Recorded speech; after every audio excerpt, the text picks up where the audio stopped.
Então tá bom. E aí, vamos falar aqui sobre a disposição necessária para o estudo proveitoso das Escrituras.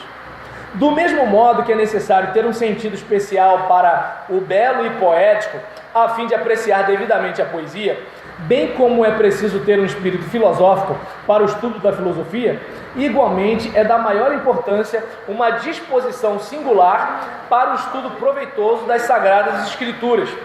Como é possível a alguém irreverente, a alguém inconstante, a alguém imprudente, ele está sendo duro aqui, né? A alguém imprudente, deixa eu só botar aqui o relógio por causa do horário, a gente tem só 20 minutos. Como é possível alguém irreverente, inconstante, impaciente, imprudente, estudar e interpretar adequadamente um livro tão profundo e altamente espiritual como a Bíblia? Então, não sei se dá para perceber, existem pessoas que dificilmente elas vão absorver a pregação da palavra, dificilmente elas vão absorver um estudo. Algumas, de repente, na hora da pregação, elas vão até arrumar uma água para beber, uma refeição para fazer, ou tentar ajudar as tias com a criança, porque ela não quer aquilo, dá coceira na hora da pregação. Alguns vão, de repente, ir para o WhatsApp ou para o Twitter.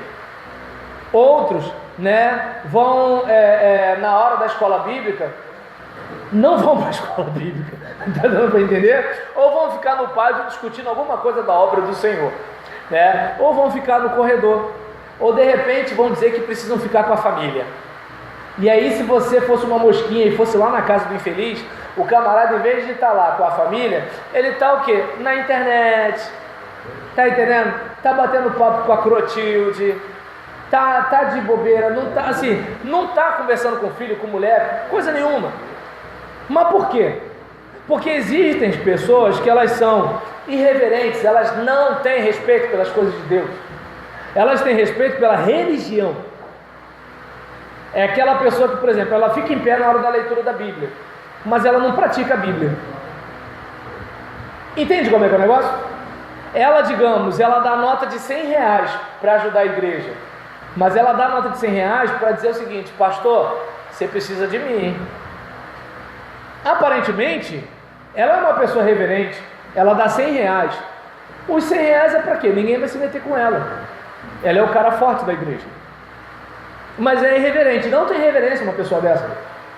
Entende? Então a gente percebe que uma pessoa irreverente, o que ela vai conseguir da Bíblia? Ela não vê Bíblia como palavra de Deus. Ela diz que a Bíblia é a palavra de Deus. Ela diz que a Bíblia é regra de fé e prática, mas não é. Porque se fosse, ela não faria o que faz, ou se arrependeria do que tem feito. Como é que a gente percebe isso? O novo convertido pode não saber nada de hermenêutica nem de exegese, mas ele sabe que tem que amar o próximo, ele sabe que tem que respeitar o pastor dele, ele sabe que tem que ler a Bíblia e orar. Mentira ou verdade? Ele é novo na fé. Ou o parente da gente que não é crente, quando a gente xinga um palavrão, o que o parente que não é crente fala? Ei, irmão, é isso que tu aprende lá na sua igreja? Tá entendendo? Quando a gente é grosso com a esposa que não é crente, ou com o marido que não é crente, como é que é? Ô, aí, irmã, parabéns, hein? Não é assim? Ou colega de trabalho, saiu da igreja expedido. Tá dando para entender? Por quê? Porque mesmo sem ser crente, eles sabem que quem segue a Jesus não se comporta desse jeito. Como é que o crente se comporta desse jeito? Aí tudo bem, não tem piercing, não tem tatuagem, não canta a música do mundo, não é isso? Então não faz nada disso, mas é um cavalo com a mulher, tá entendendo? Fala mal da vida dos outros, não quer saber de evangelizar ninguém. A pessoa dessa é irreverente. E aí, vamos pensar, inconstante, hoje está, amanhã não está. Se a igreja depender dele, a igreja está lascada. Se o pastor precisar dele, está lascado. Ficou chateado, saiu da igreja, é crente dormideira. Te apoia quando quer. Ficou chateado, não apoia. Como se assim, a obra não é de Deus, a obra é do pastor Vicente. Está dando para entender? Então, vamos pensar a questão de impaciente, aquela ideia de que tem que ser do meu jeito. E assim, às vezes o indivíduo é imprudente. Tá nem aí, não tem cuidado com nada. Eu quero, pronto e acabou. Cara, mas isso pode se desdobrar em algumas coisas. Quem sabe sou eu. Eu quero me sentir bem. Hoje em dia os crentes querem se sentir bem. O negócio é se sentir bem. Vou para a igreja que eu me sinto bem. Enquanto, por exemplo, o pastor Tiago for pastor da nossa igreja, eu não vou para a igreja não, porque quando ele está lá eu não me sinto bem. Eu vou evangelizar quando eu me sentir bem. Entende? Eu vou apertar a mão do visitante quando eu me sentir bem. Então, assim, aquele negócio de já não vivo, mas eu, não vivo, vivo não mais eu, mas Cristo vive em mim, é só na canção. Porque no fundo, o eu está lá firme e forte. Está entendendo? Firme e forte. Então, uma pessoa dessa, o que ela vai extrair da Bíblia? Ela vai extrair da Bíblia o que ela quiser. Por exemplo, quando o Cícero fala sobre os falsos mestres, qual é a preocupação que um mestre cristão tem? Gente, se eu entender o negócio errado e ensinar o negócio errado, eu vou prejudicar um monte de gente. O falso mestre não, quem sabe sou eu. Eu quero uma igreja à minha imagem e semelhança. Eu quero que todo mundo fique na minha mão. E aí, por exemplo, eu vou falar o que eu quero falar e pego um versículo e boto no final para parecer que eu dei base bíblica. O problema é que é o seguinte, né? Uma hora você encontra alguém que não é bobo e percebeu. Você percebeu o negócio, né? Só que assim, até chegar aquele grande dia, a gente precisa se defender dos lobos. E qual é o problema dos lobos? Parece que eles são ovelhas. Só que assim, contra fatos não há argumento, né? Nós temos nossas obras. Esse é o caso. E aí, como é que uma pessoa dessa, né, vai interpretar adequadamente um livro tão profundo e altamente espiritual como a Bíblia? Até porque as coisas espirituais se discernem espiritualmente.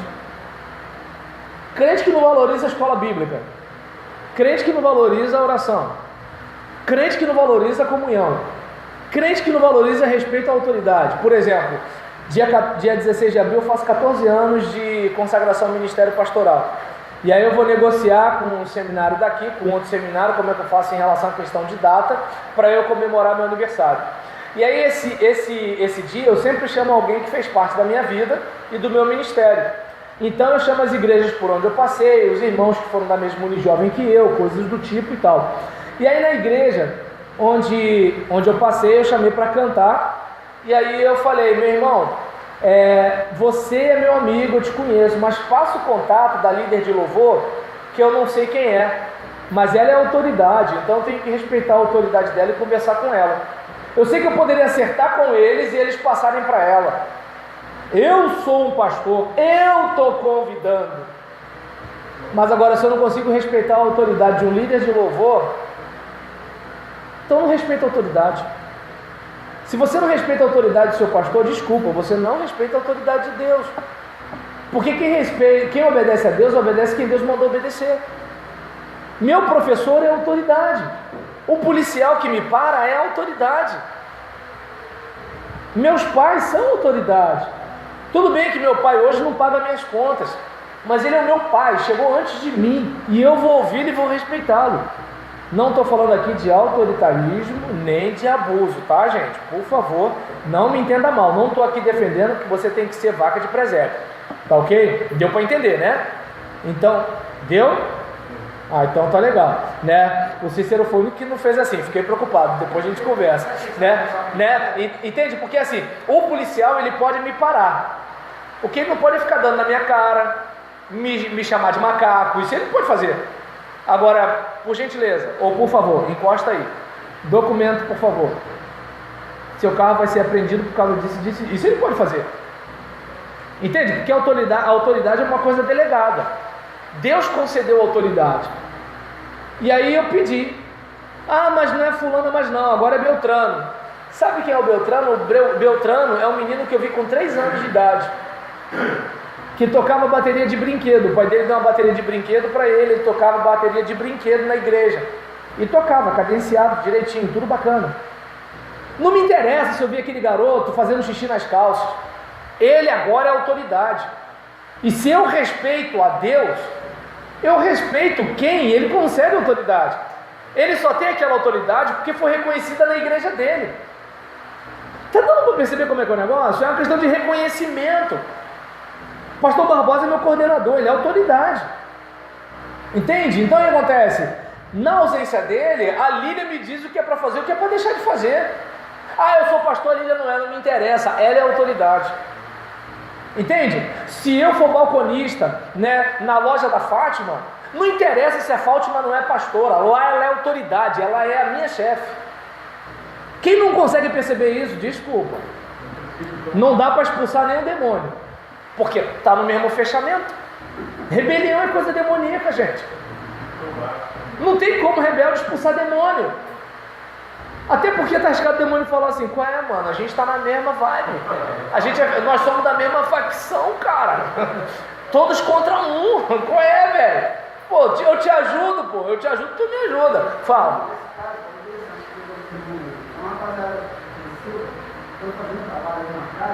Como eu estou na internet, não dê nomes.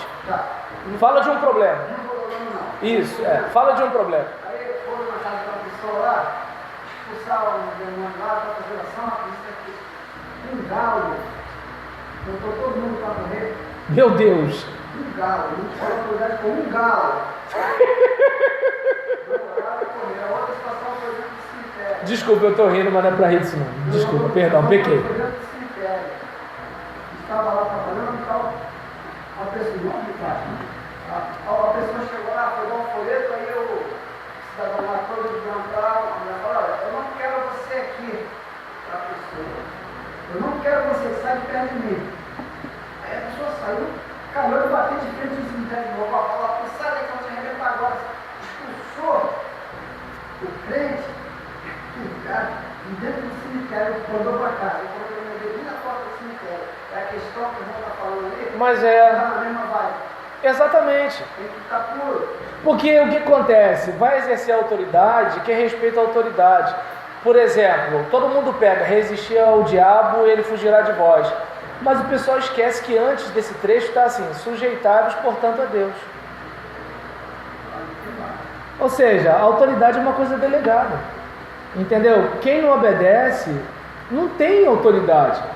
Tem o que? Autoritarismo, usurpação, politicagem, mas autoridade não tem. Deus e o diabo sabem disso. Talvez as pessoas da igreja não saibam, mas Deus e o diabo sabem disso. Né? E aí, nesse caso, sem dúvida, tal pessoa julgaria o conteúdo dele como o cego o faria em relação às cores. Portanto, para o estudo e boa compreensão da Bíblia, necessita-se, pelo menos, de um espírito respeitoso e dócil, amante da verdade, paciente e munido de prudência. Quem não for assim, vai dar ruim. É necessário espírito respeitoso. Por exemplo, que importância um filho desrespeitoso, instável, frívolo, dará aos conselhos, avisos e palavras do pai? É simples isso. Como é que você vai entender o seu pai se você é rebelde? A mesma coisa o filho espiritual. Ninguém está dizendo que o cara não é filho de Deus, não. Mas se é rebelde, não vai atender, meu Deus do céu. Não vai. Não adianta. Vai falar e não vai atender. Né? E aí nisso a Bíblia, ao mesmo tempo a revelação do onipotente, o milagre permanente da soberana graça de Deus, o código divino pelo qual seremos julgados no dia supremo, o testamento selado com o sangue de Cristo. Todavia, apesar de tudo isso e diante de tal maravilha, o homem irreverente se encontrará como cego perante os sublimes, Alpes suíços, ou pior ainda, talvez seja tal como um insensato que joga lama sobre um monumento artístico admirado pelo mundo inteiro. Esse é o espírito dos primeiros cristãos, ao mesmo tempo reverente e humilde, ao contemplarem a palavra de Deus. Paulo afirma: também agradecemos a Deus sem cessar o fato de que ao recebermos de nossa parte a palavra de Deus, ao receberem de nossa parte a palavra de Deus, vocês a aceitaram, não como palavra de homens, mas conforme ela verdadeiramente é, como palavra de Deus, que atua com eficácia em vocês, os que creem. Que se receba assim a Escritura com todo respeito, e como diz o Senhor: a este eu estimo, ao humilde e contrito de espírito, que treme diante da minha palavra. Isaías 66, 2. Se estudarem com tal sentimento de humildade e reverência, descobrirão, como disse o salmista, as maravilhas da tua lei. É necessário um espírito dócil, obediente, para um estudo proveitoso e uma justa compreensão das Escrituras. Afinal, o que se pode aprender em qualquer estudo se falta docilidade? O cara é brabo, vai aprender o quê? Né? aquela pessoa obstinada e teimosa, interessada em estudar a Bíblia, acontecerá a ela o que disse Paulo acerca do homem natural. Quem não tem o Espírito não aceita as coisas que vêm do Espírito de Deus, pois lhes são loucura, e não é capaz de entendê-las, porque elas são discernidas espiritualmente. Assim devem ser sacrificadas as preocupações, as opiniões preconcebidas, as ideias veneradas, para empreender o estudo com o espírito de um discípulo dócil, tendo Cristo como mestre.